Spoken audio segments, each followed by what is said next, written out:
Your seats to make you comfortable. I have a great news for you.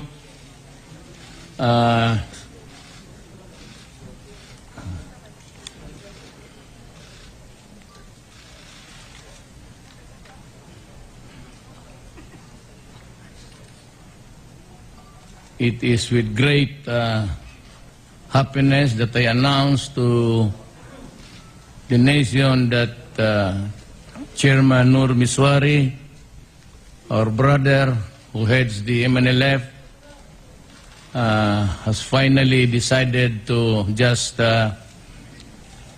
accept my invitation for him to talk to us. He has obliged, and we are very grateful. Secretary Doresa just did the legwork and all.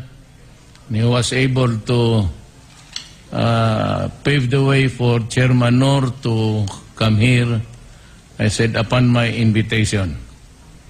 There is that pending warrant which is lifted now upon my orders so that we can talk.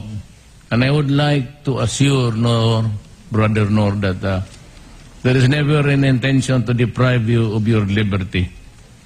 As far as we can remember, when I was Vice Mayor, you were touring Mindanao, and I accepted you with open arms, and I said that maybe someday we can finally talk about peace.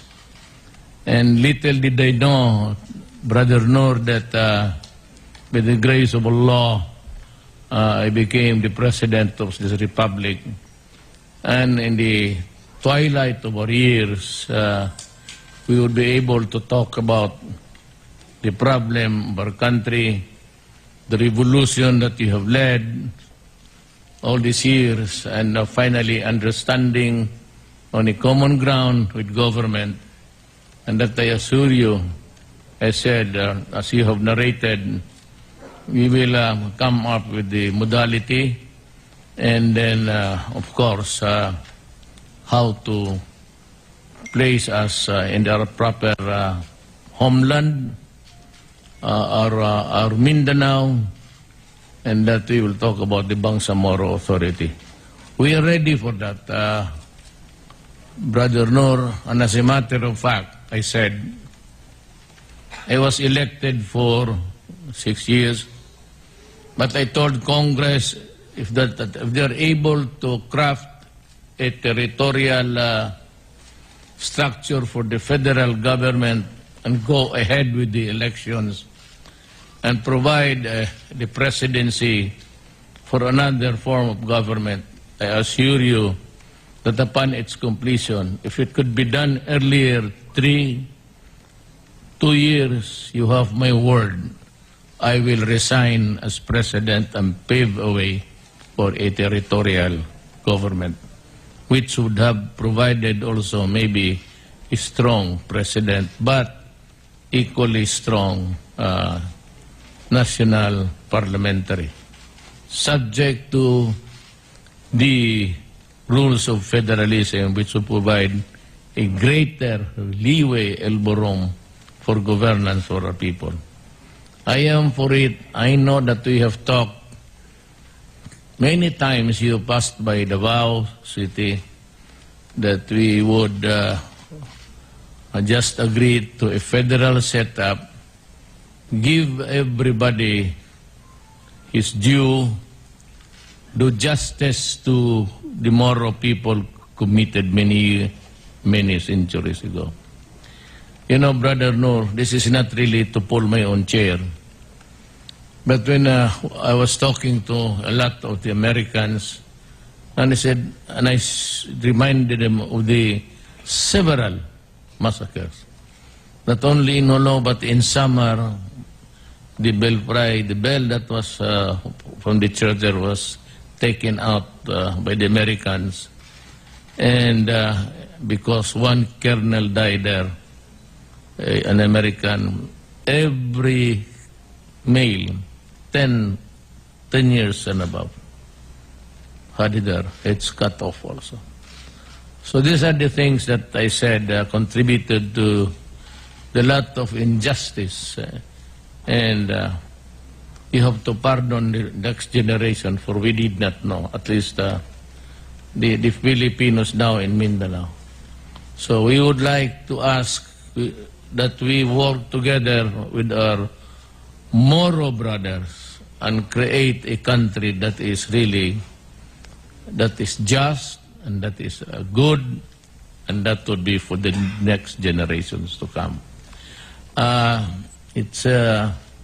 would like you to just say a few words, and we can maybe ask, we can ask questions later. But this is a podium address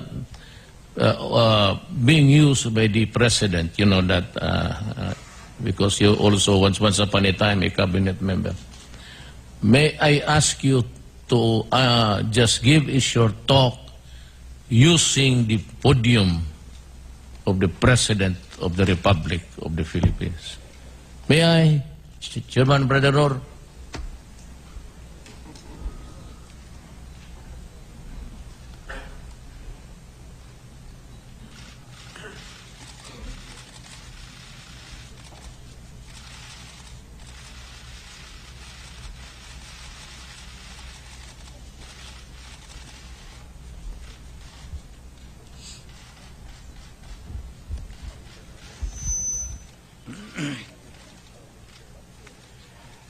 Bismillahirrahmanirrahim. Assalamualaikum warahmatullahi ta'ala wabarakatuh.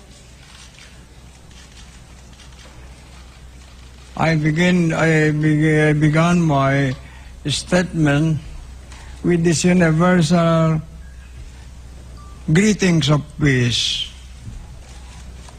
of the Islamic world, because peace is of most vital humanitarian value to us.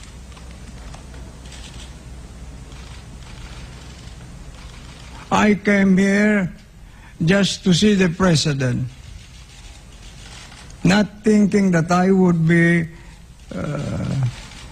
having this press conference, because I came here only in answer to the invitation of the President, the man whom I respect and trust.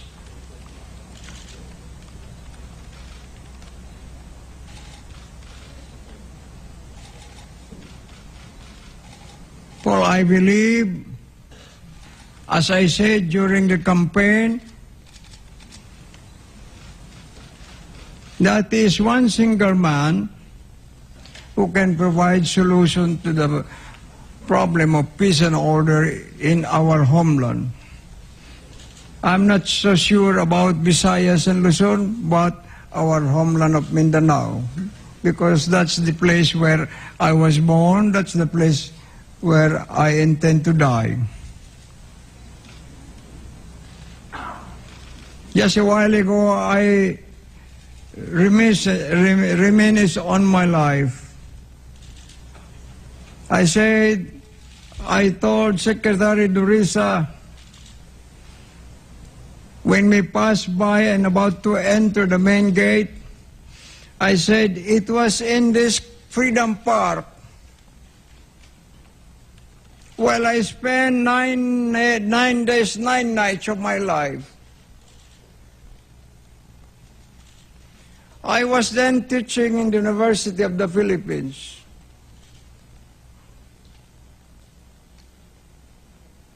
But I had to abandon my teaching profession to the extent that I had to resign because I was not happy with the reaction of the late President Marcos.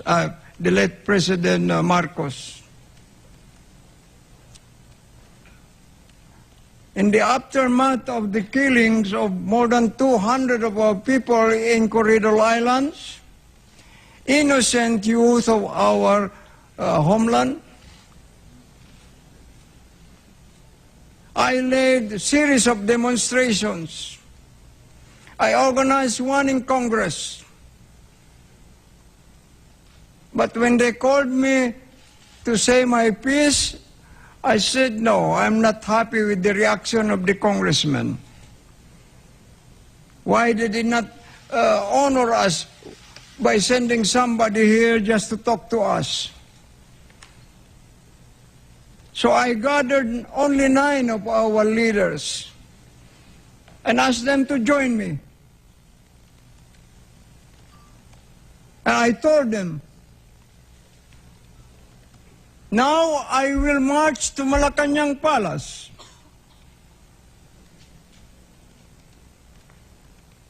Because it was our agreement in the mosque, in Taguig Mosque, including the father of my brother here, Abu Khair Alonto. We swore to the Almighty God that we'll ask at least simple justice and will not stop until we get simple justice from the government. What kind of simple justice? We demanded in our streamers. We said, Mr. President, please return our brothers dead or alive. Please, Mr. President, we were blaring at the Malacanang Palace. We had a powerful microphone. We occupied for 9 days, 9 nights. I slept in that Freedom Park for 9 days, 9 nights. I left only when I went to the university to change my dress, to take a bath and like that.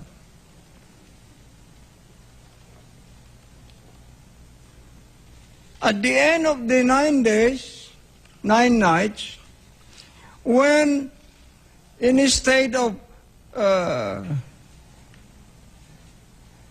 replying courteously to our demand, the late president instead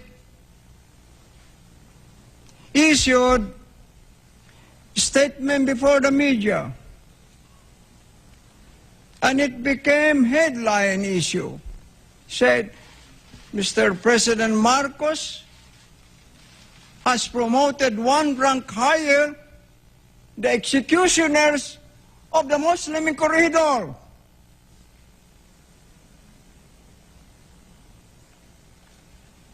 So I said, when the media came, they asked me, how long is still Mr.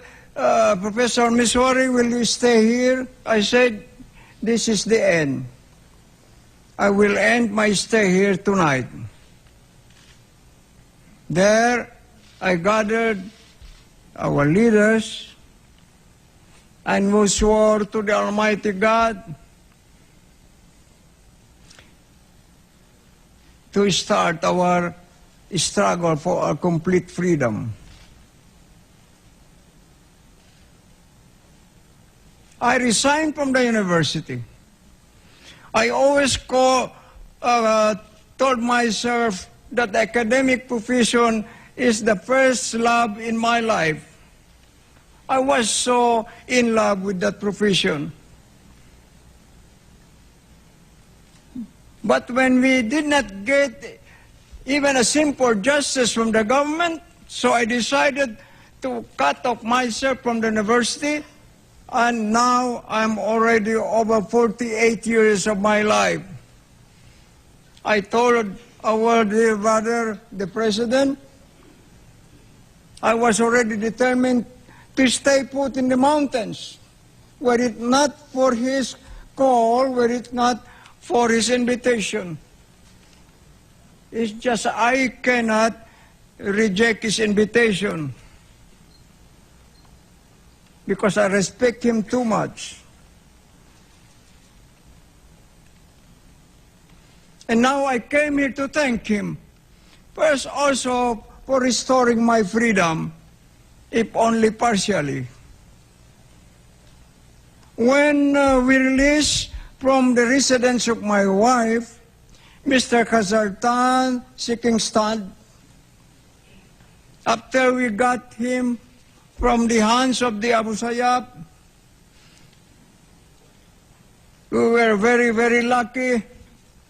The Abu Sayyaf sent only, according to Seeking Stud, only 60 warriors. And upon my instruction, I asked my people to envelop them right away. And I sent 1 battalion of my forces. So they had no choice but to give us to us. Then when he left the residence of my wife, you know what he said? I am so happy to be alive. Now I want to tell you, paraphrasing that statement of my friend Kazartan, now I am so happy to be free again.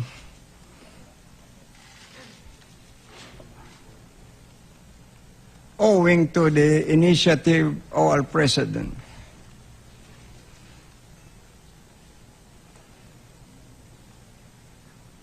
My first impulse was, I told Secretary Durisa, I said, I would rather let the President speak for us. How often did groups of media people try to convince me to welcome them in my camp, except for Al Jazeera, which was commissioned by the CNN, another 2, ABS-CBN, and I don't know, another international media organization. I welcome them there.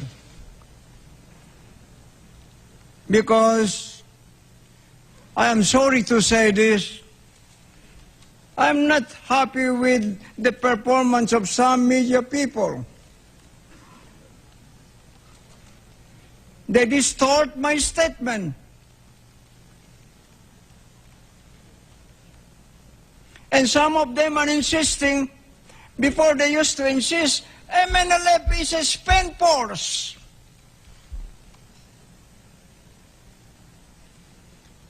When the September 9 Zamboanga war came, President Pinoy was asked, Mr. President, with this war, can you still say that? No. Misuari is strong. MNLF is still alive. And now they are saying, mouthing the German propagandists, repeating lies and lies and lies. That this group of traitors called Executive Committee of 15, they said, is the biggest group. Sometimes MNLF. No, sir. Not even one barangay of my people can they match in Holo. They only have handful of people. Even right now, you can ask Jimurad himself, how many thousands of his forces, how many thousands of his arms have been brought back to us? You can ask my brother here, one of my commanders from Lanao, from Cotabato. He will tell you, most of their fighters are ready with me.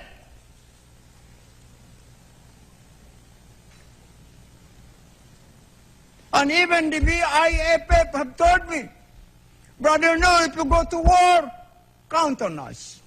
BIFF.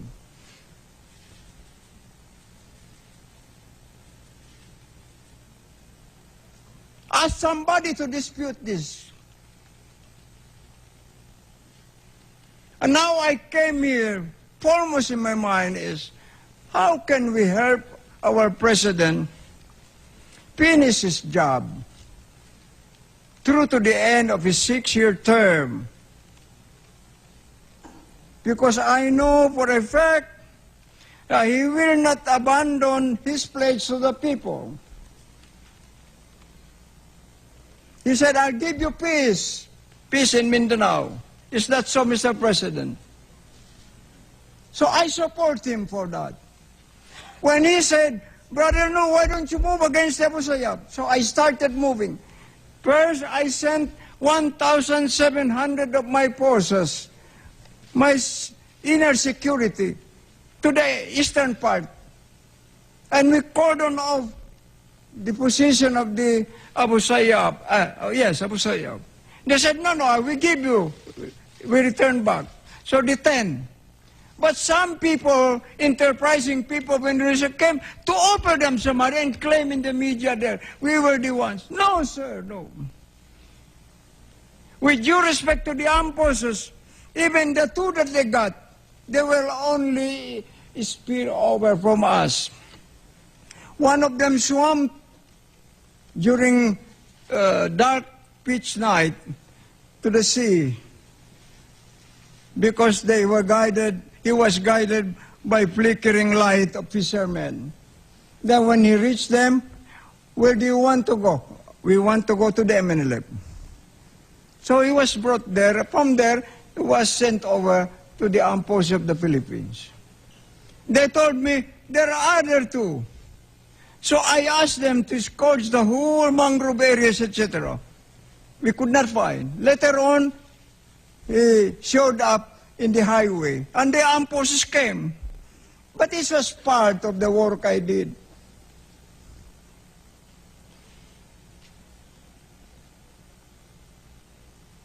You see? That's the thing I want to say. I want people to be truthful about things. If you want us to be fair with you, you want us to deal with you, please be fair with us. Just tell the truth, simple truth. And secondly, about this campaign against drug, one of my commanders, I was telling Secretary Dorisa, while we were flying from Holo to Manila, I told him one of my commanders has written me a report saying, Kaji, addressing me. Every time I finish my prayers in the morning prayers, I go to the balcony of my humble house, overlooking the highway in Holo. Every time I see people, young people, in the prime of their life, walking like ancient people or what, I say, what's the cause? Drugs. They are destroying our children, our youth. Who will succeed us after this? When our citizens are already destroyed by these drugs. To us, I've always been saying that drug is a restless, creeping threat to humanity. International organizations spending billions and billions and produce no result at all.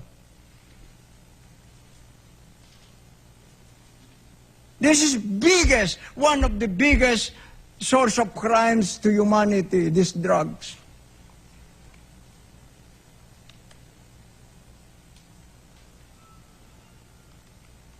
And apart from that, I was also saying that since Malaysia is the one who is involved in this kidnapping for ransom,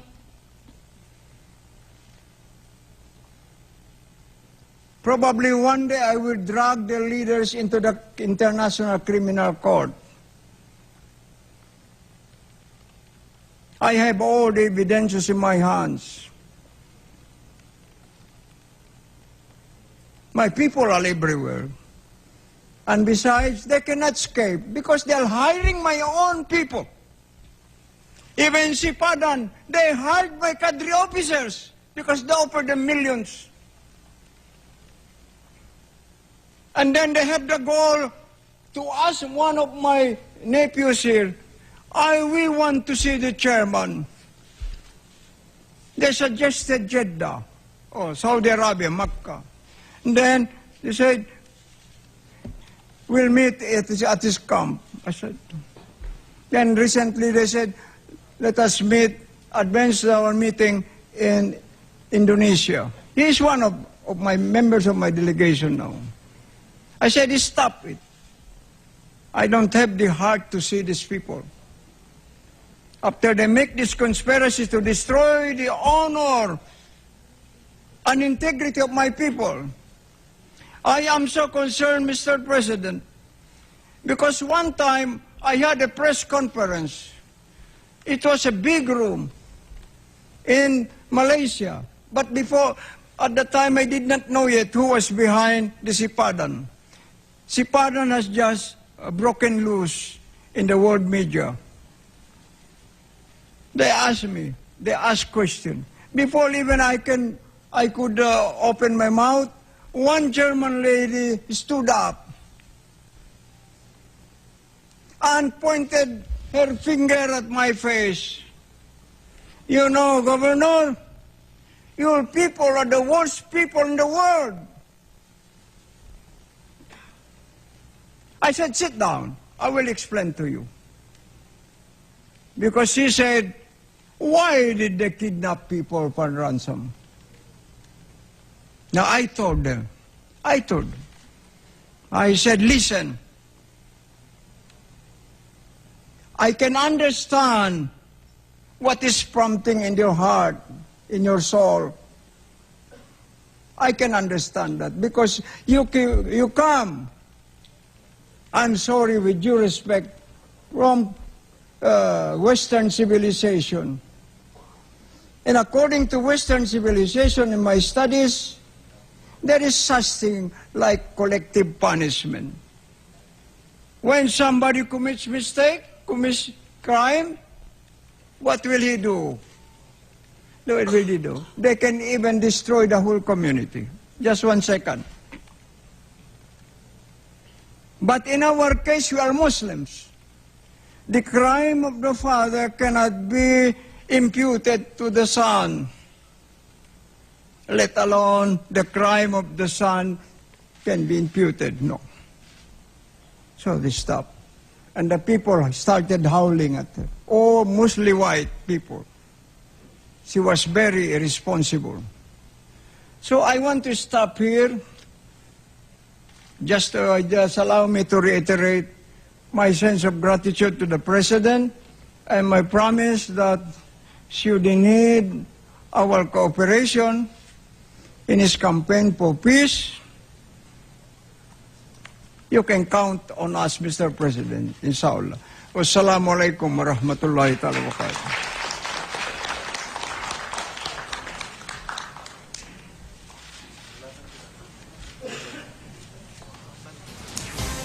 Yan po ang press conference ni Pangulong Duterte sa Malacanang kaugnay ng pakikipagpulong niya kay MNLF Founding Chairman Nur Misuari kaugnay nito ng pagpapatuloy ng usapang pangkapayapaan sa Mindanao. Ayon sa Pangulo, tinanggap ni Misuari ang alok ng gobyerno para sa peace talks. Tinawag pa mismo ni President Duterte si Misuari para magsalita. Ayon kay Misuari, kapayapaan ang pinakamahalagang humanitarian value. Nirerespeto at pinagkakatiwalaan daw niya ang Pangulo.